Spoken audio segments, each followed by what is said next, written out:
पाप नहीं किए। एक समय की बात है, चोरों ने एक राजा के घर से कुछ मुद्राएं चुराई। सिपाहियों ने पीछा किया।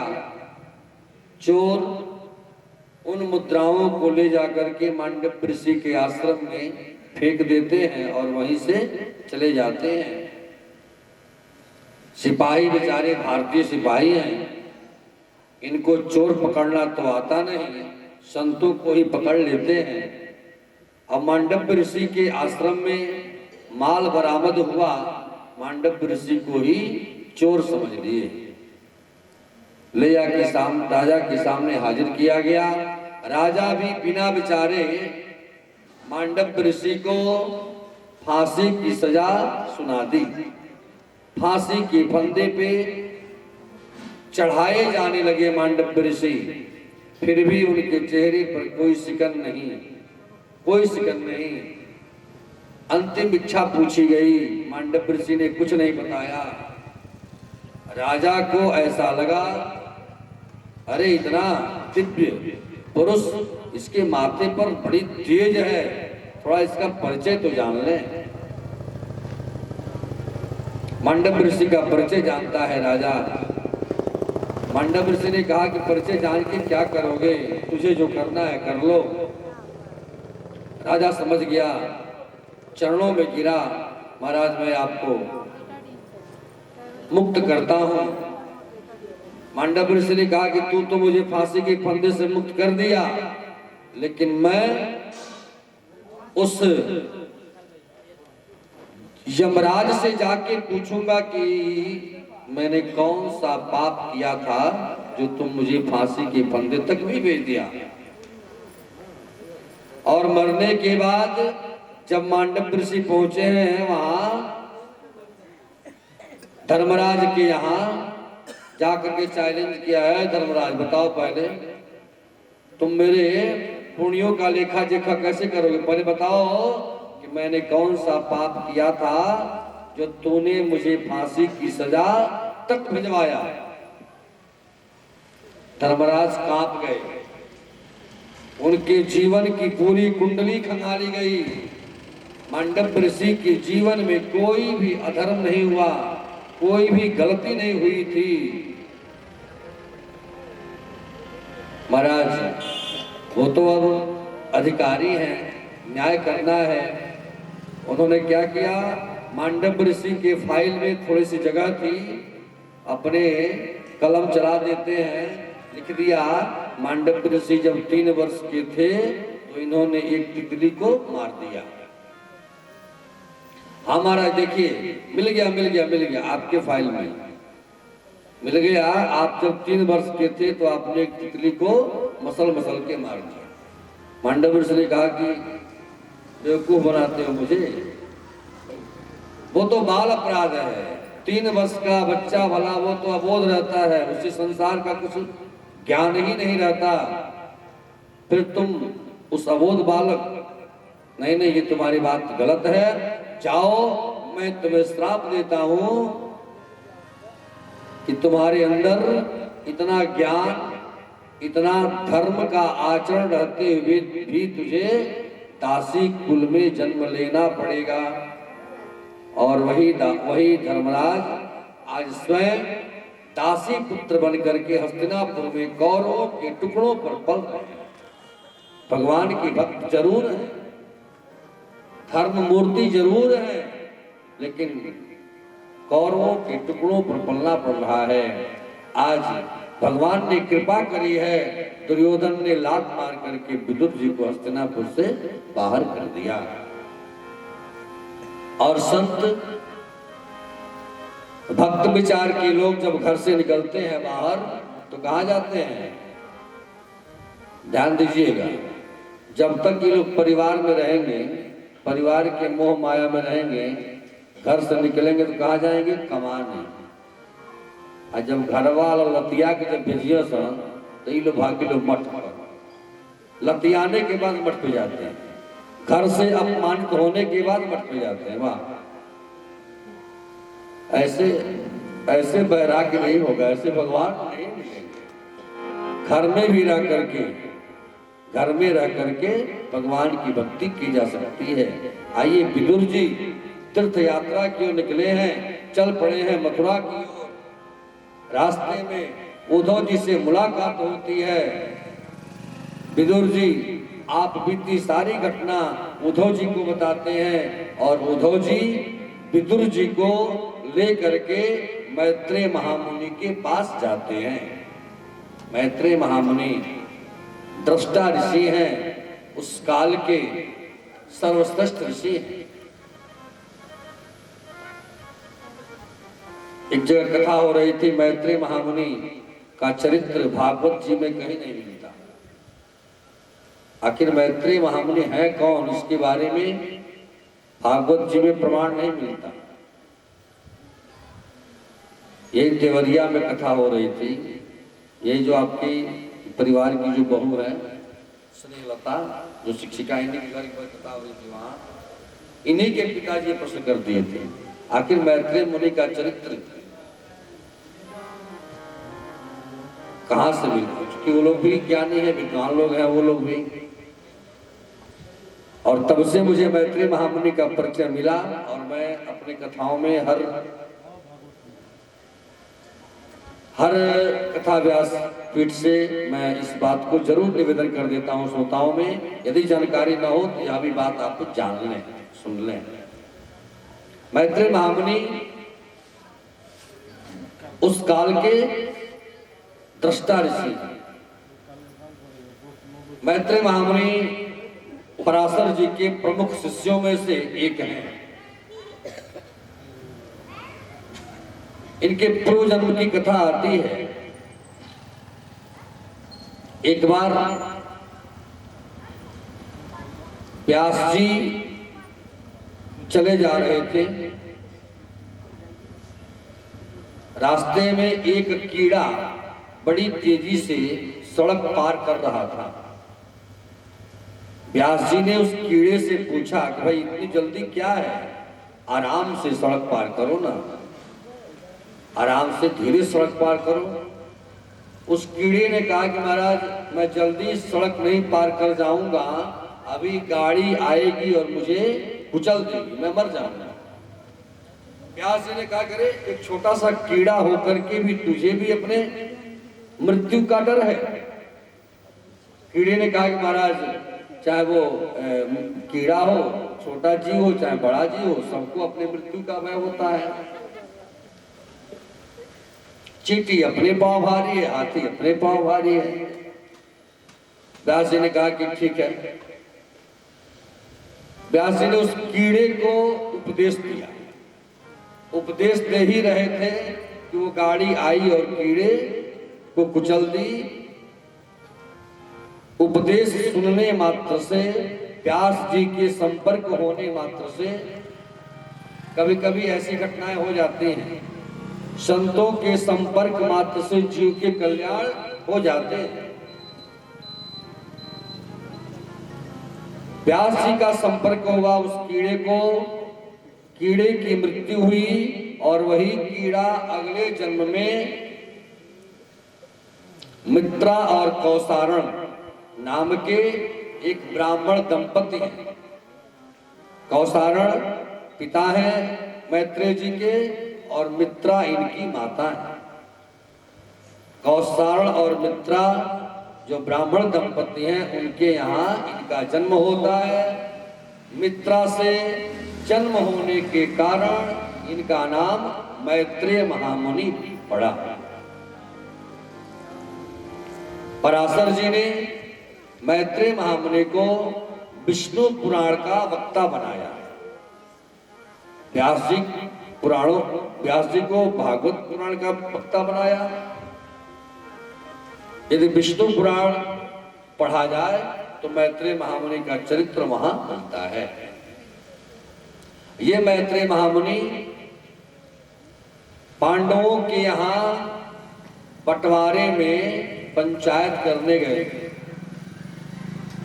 दुर्योधन से कहे हैं, दुर्योधन पांडवों का हिस्सा दे दो। तुम्हारा भी कल्याण होगा, इनका भी कल्याण हो जाएगा।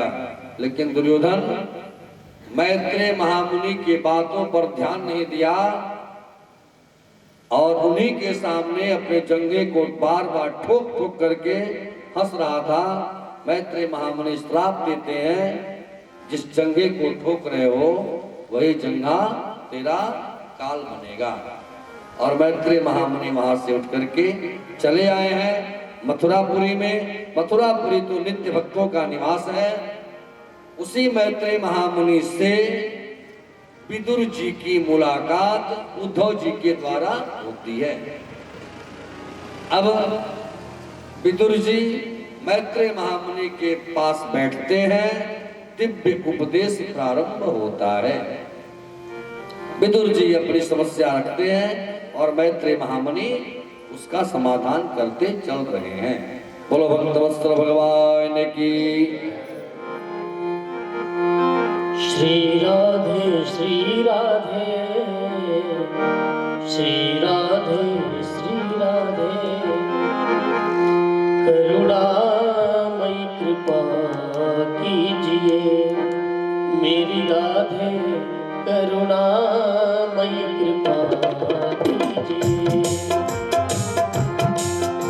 करुणामयी कृपा कीजिए मेरी राधे, करुणामयी कृपा कीजिए मेरी राधे, करुणा से लगा लीजिए मेरी राधे, चरणों से लगा।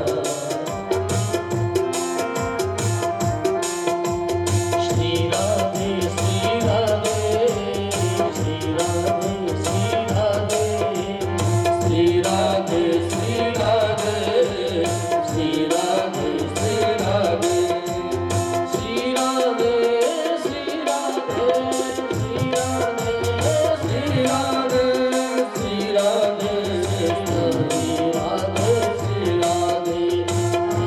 राधे श्री राधे श्री राधे देखे चरणों की सेवा मुझे लागी, देखे चरणों की सेवा मुझे लागी, वृंदावन में बसा लीजिए मेरी राधे, करुणामयी कृपा कीजिए। करुणामयी कृपा कीजिए लाडली जू, करुणामयी कृपा कीजिए मेरी मैया, चरणों से लगा लीजिए राधा रानी, चरणों से लगा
भक्त वत्सल भगवान की जय जय जय श्री राधे।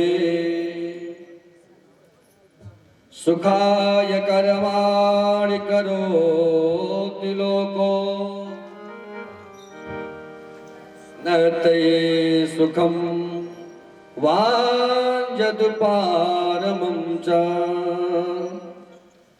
विन्देत भूयस् ततएव दुःखं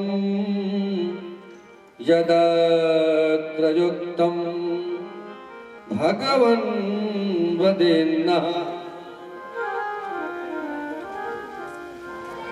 आज और कल 2 दिन की कथा जो है समझने का विषय है, इसलिए और ठीक बहुत सारी बातें करनी है 2 दिन में आपसे, बहुत सारी बातें करनी है भागवत के विषय में।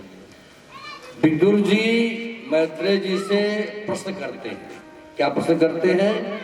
सुखानि कर्माणि करोति लोको न ते सुखं वाञ्छति पारमं च विन्देत भूयस् ततएव दुःखं यदत्र युक्तं भगवान् वदेन्नः। ऐ मैत्रेय महामुनि, आप मुझे जो उचित युक्ति हो वो हमें बताइए। किसके लिए? सुखानि सुखाय कर्माणि करोति लोको। इस संसार में कितनी बड़ी विडंबना है। संसार में हर लोग सुख के लिए ही कर्म करते हैं, है ना जी? सुख के लिए ही कर्म करते हैं। मेरा परिवार सुखी रहे, मैं सुखी रहूं। लेकिन नातई सुखम वान जदुपार, लेकिन फिर भी वो सुख का पार नहीं लगा पाता ना। कितना कमाता है, कितना करता है, सुखी रहे, लेकिन उससे पूछो तो जरूर कहता है क्या बताएं, सब तो आनंद है, सब ठीक है, घर में सारा व्यवस्था है, कोई कमी नहीं है। घर में क्या बताएं, वो बढ़िया से बढ़िया चावल रखल बा, बड़ी बड़ी मिठाइयाँ रखी हैं, इतनी सुंदर सुंदर मिठाइयाँ रखी हैं, लेकिन क्या बताएं शुगर है, खा ही नहीं सकते। कहीं न कहीं से परेशान है। क्या बताएं, सब तो ठीक है, लेकिन मेरा लड़का नालायक निकल गया, आदि आजीवन सुख की ही खोज करते हैं इस लोक में। जबकि भगवान ने जब सृष्टि की रचना की तो एक बहुत बड़ा बोर्ड लगा दिया। बोर्ड, संसार की जब रचना की तो बोर्ड लगाया। क्या? संसार का नाम क्या दिया? दुखालय। क्या है? दुखालय है। ऐ दुनिया वालों, इस दुखालय में सुख की खोज करोगे तो मिलने वाला नहीं। अब मेडिकल स्टोर पे आप जाइए, लिखा है फला मेडिकल स्टोर, वहां क्या मिलेगा? दवा मिलेगा। और वहां जाके मांगिए कि भैया थोड़ा भागवत की किताब दीजिएगा, मानस की पोथी दीजिएगा, वो देगा कैसे? वाला नहीं देगा।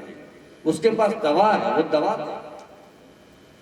उसी तरह से ये संसार दुखालय है। इस दुखालय में हम सुख की कामना करते हैं, ये हमारा दुर्भाग्य है। एक पिता ने अपने पुत्र को कहा, जाओ भगवती बाजार से आम खरीद लाओ, आम का सीजन चल रहा है, जाओ आम खरीद लाओ, थोड़ा खाया जाए। बच्चा गया, आम खरीद लाया। पिता ने कहा उसे थोड़ी देर ठंडे पानी में रखो, कुछ देर बाद खाया जाएगा। पुत्र ने उस आम को बाल्टी में पानी भर के रख दिया। 1 घंटे बाद दोनों पिता पुत्र जाते हैं आम खाने, तो आम का पता ही नहीं, वो आम गल करके खत्म हो गया था।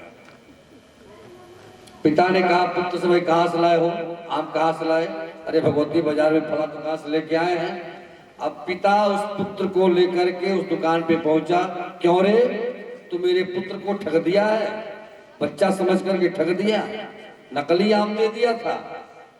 दुकानदार हाथ जोड़ के खड़ा हो गया, सरकार मैंने पहले ही अपनी दुकान पे बोर्ड लगा दिया है नकली आम की दुकान। भाई जब लिखा है नकली दुकान, तो हमसे जब जो कोई भी आएगा मांगेगा तो मैं वो दूंगा। वो चाहे मिट्टी का आम मांगे, चाहे मिट्टी का अमृत मांगे, नकली आम मांगे, चाहे नकली सेव मांगे, हमें तो देना ही पड़ेगा। इसमें हमारा दोष क्या है? जब पहले मैंने बोर्ड लगा दिया था, आपको पढ़ के आना चाहिए, इसमें मेरा दोष नहीं। बोर्ड लगा हुआ है कि संसार क्या है, दुखालय है, इसमें सुख खोजोगे तो कभी नहीं मिलेगा। दीन कहे धनवान सुखी, धनवान कहे सुख राजा को भारी। अरे राजा कहे महाराजा सुखी, महाराजा कहे सुख इंद्र को भारी। इंद्र कहे चतुरानन को सुख, चतुरानन कहे सुख शंभु को भारी। तुलसीदास बिचारी कहे हरि भजन बिना सब जीव दुखारी। हरि भजन बिना सब जीव दुखारी। यदि सुखी होना है इस संसार में तो क्या करें?